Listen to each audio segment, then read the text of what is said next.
Poor Thomas. What's his first name really? Doubting. Doubting. We've all given him that title, haven't we? He's had that title for over 2,000 years. But do you blame him? Do you blame it at all? However, you need to understand that Thomas was more than just this story in Scripture. Back in, I think it's John chapter 11, there is another incident where Thomas is actually a pretty daring disciple. You see, Lazarus has died, and Jesus is Lazarus is sick and near death, and Jesus delays his departure to go see Mary, Martha, and Lazarus until he's died. And nobody can quite understand that, but when he finally says, okay, let's go to Jerusalem, to Bethany, which is right near Jerusalem, one of the other disciples says, oh, no, now wait a minute, everybody in Jerusalem's out to kill you. You probably shouldn't go. And it is good old Thomas who chimes in and says, yeah, but we need to go, and I'm willing to die with Jesus. That doesn't sound like the same guy whose story we just read, does it? Lucas, would you flip back about 3 slides to slide number 35? One more. There you go. We all identify with Thomas. I mean, the poor guy, he wasn't there the first time on Easter evening when Jesus showed up. And he'd only heard rumors. You know, his friends had said, we've seen him. But you can imagine what's going through his head. His head is going in the direction of, come on, nobody rises from the dead. You can just imagine him thinking that. It's filled with all sorts of questions, all sorts of anxiety, all sorts of doubt. Not only does no one rise from the dead, but he's probably looking at his fellow disciples and going, you guys are nuts. You must be hallucinating. What are you on? This does sound absurd, you guys. Think about it. If you had been there in Jerusalem during the death and resurrection of Jesus, not knowing what you know now, but living back then, what would you have thought? Your friends all tell you, we've seen him. He's alive. You're going, yeah, right. Nobody rises from the dead. You guys must be on something. Now, even if Thomas did, in some little way, believe Jesus, believe his fellow disciples, he's probably saying, oh, come on. You know, what did Jesus even call us for? Why did I just spend all these months of my life following this guy around, and now he's dead and gone, and now they claim he rose? Sure. Now what? What do I do next? Do I go back to what I used to do? Maybe I should find a new occupation. Maybe I should flee the country. After all, they put my leader to death. Maybe they'll come after me next. You can just imagine, poor Thomas, all these questions, all this anxiety, all this doubt. You ever felt like that? Lots of questions, lots of anxiety, lots of doubt. How many of you can honestly say that you've had doubt about your faith in your life? Raise your hand. I can raise mine. And if pastors can raise theirs, so can you. It's okay. We've all been there. 2 incidences have happened to me in the last 2 weeks that have raised that doubt question for me. One was a friend of mine who had back pain. And that back pain led to an x-ray, which led to the diagnosis of 2 vertebrae that had compression fractures. Was told to go home and rest. The spine doctor actually said, feel free to do what you can do, but your body will tell you when to stop. But then he said to the spine doctor, but now, I had an abnormal blood test about 6 months ago, and I didn't have enough red blood cells at that point. So I went to a hematologist who ran the blood tests. And guess what? He's got multiple myeloma. Scary diagnosis. Now, many people live with multiple myeloma for years. It's a form of cancer of the blood that does cause the bones to break. So, the broken back was the symptom of the deeper issue. But I listened to him on the phone ask the Thomas questions. Why me? What comes next? How do I live with this? Should I just retire? What about? What about? What about? You've been there. The kind of devastating diagnosis of a loved one, a parent, a spouse, a friend. We all ask those questions. Why me? Why now? Why this? How am I going to handle it? What comes next? Sounds like Thomas's questions to me. The other incident was actually a post on Facebook.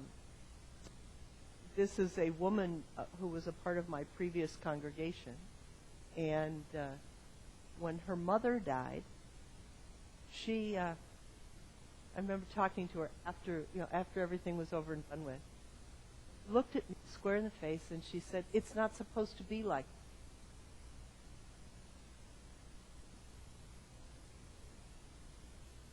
She was feeble, she was ill, and I'm thinking, what's not supposed to be like this? Well, in the course of the conversation, I discovered that she thought her mother would live her whole life, the daughter's whole life, and that mom wouldn't die until she died. And she could not fathom life without mom. She could not understand why God would take her mother. Her mom was supposed to live as long as she did. I don't think she ever forgave God for that. Quite a few years later, her father died. And she did exactly the same thing. Asked me exactly the same questions. Why?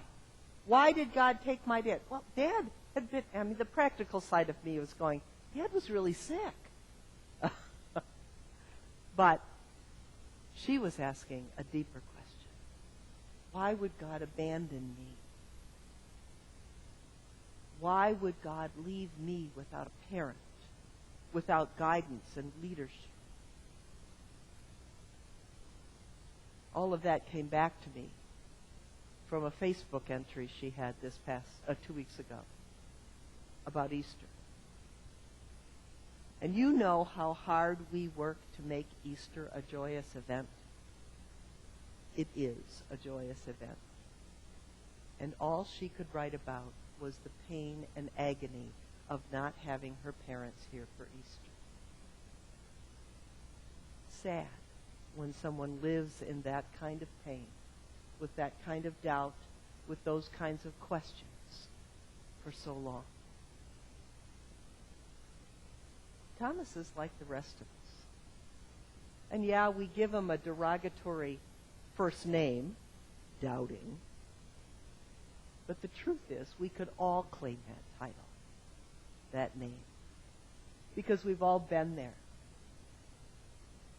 Lucas, go forward 2 slides. Because Jesus shows up Jesus hears the doubts, the questions, the anxiety of Thomas. And he comes back a week later. Now, Thomas has lived with those questions, that anxiety and that doubt for that whole week. And a week later, Jesus shows up and says, okay, you wanted proof, so here's the hands, touch them. Here's the side, touch it. And then Thomas makes, I think, the most profound statement of faith in all of Scripture. Read it with me. It's the quote that begins on the end of the first line. My Lord and my God. Here's a man who's lived for a week with all these questions, with all this doubt, with all this sadness, with all this anxiety. And now suddenly, he's the one who says, wow, my Lord and my God. And I can only imagine that he says that with a certain excitement and pitch in his voice that says, now I get it. My Lord and my God.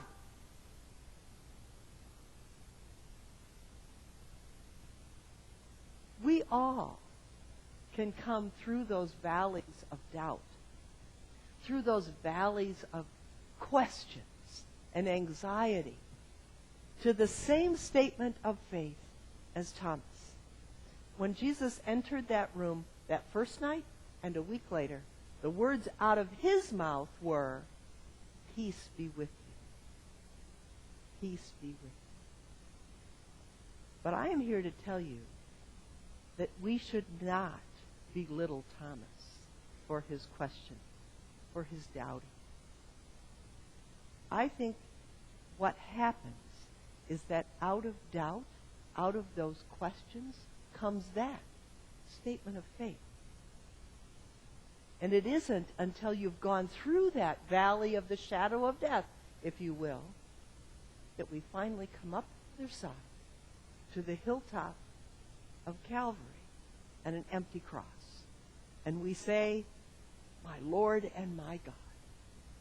There you are. There's the answer. There's the faith and the strength to walk me through the rest of my life. My Lord and my God.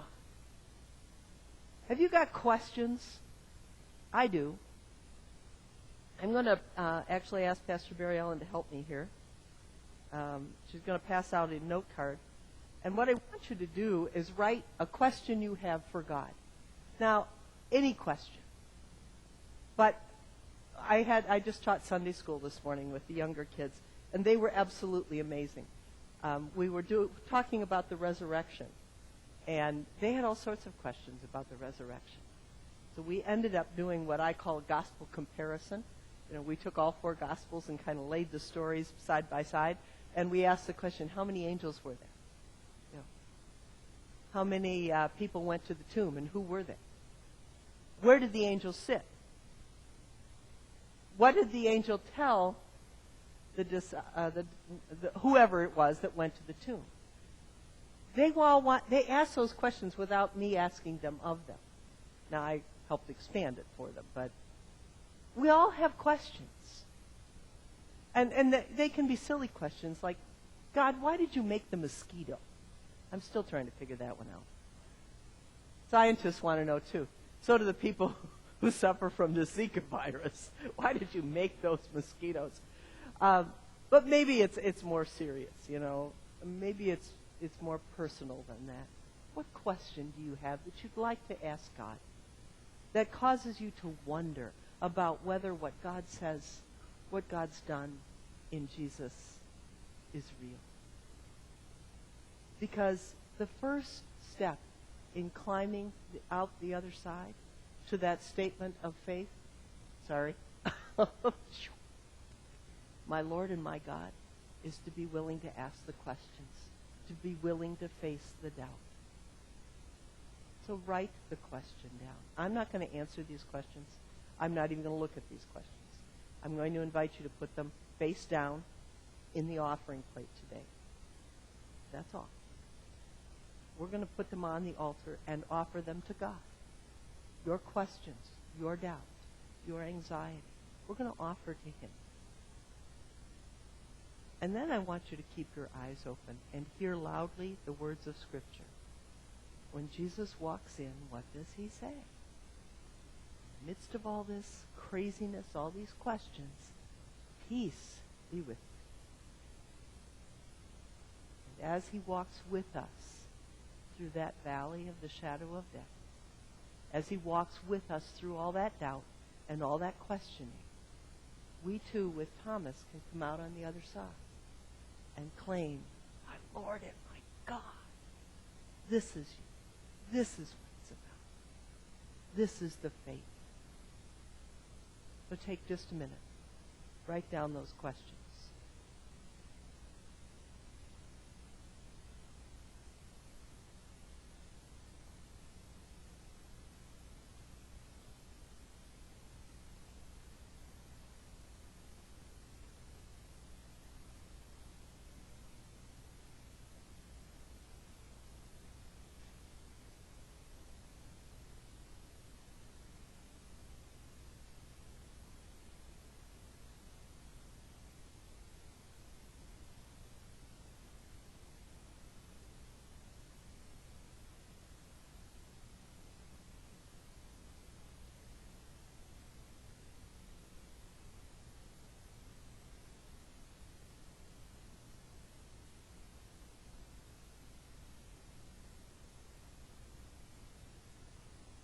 One thing that I observed about Thomas as I worked on this sermon, and I think we can learn from him in this, is that even though he wasn't there that first night, even though the resurrection caused him to wonder and question and doubt and probably stir up some anxiety, he still continued to gather with his friends, fellow believers.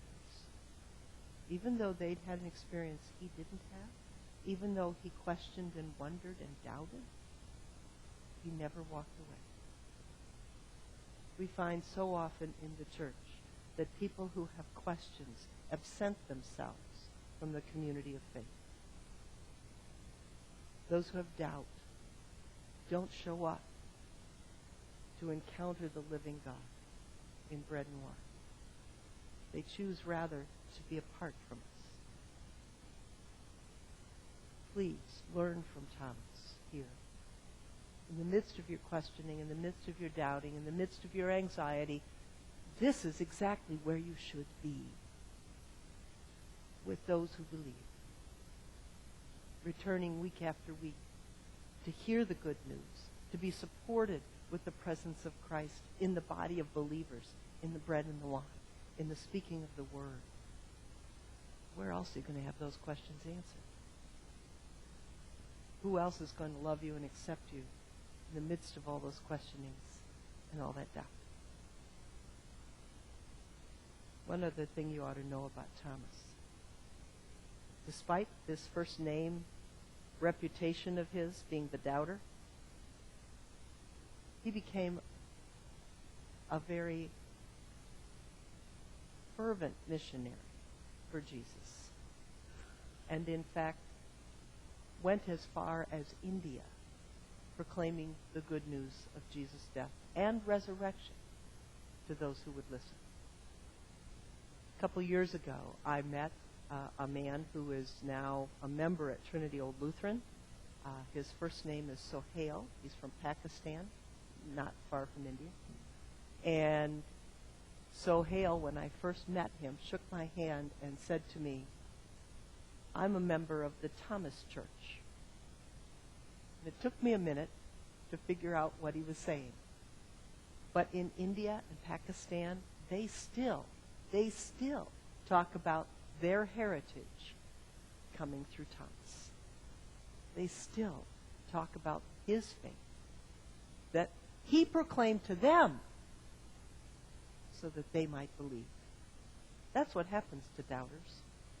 They often go through that valley, hit the mountaintop, and can't wait to tell others.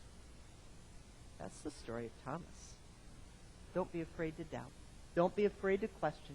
Don't be afraid to live with your anxieties.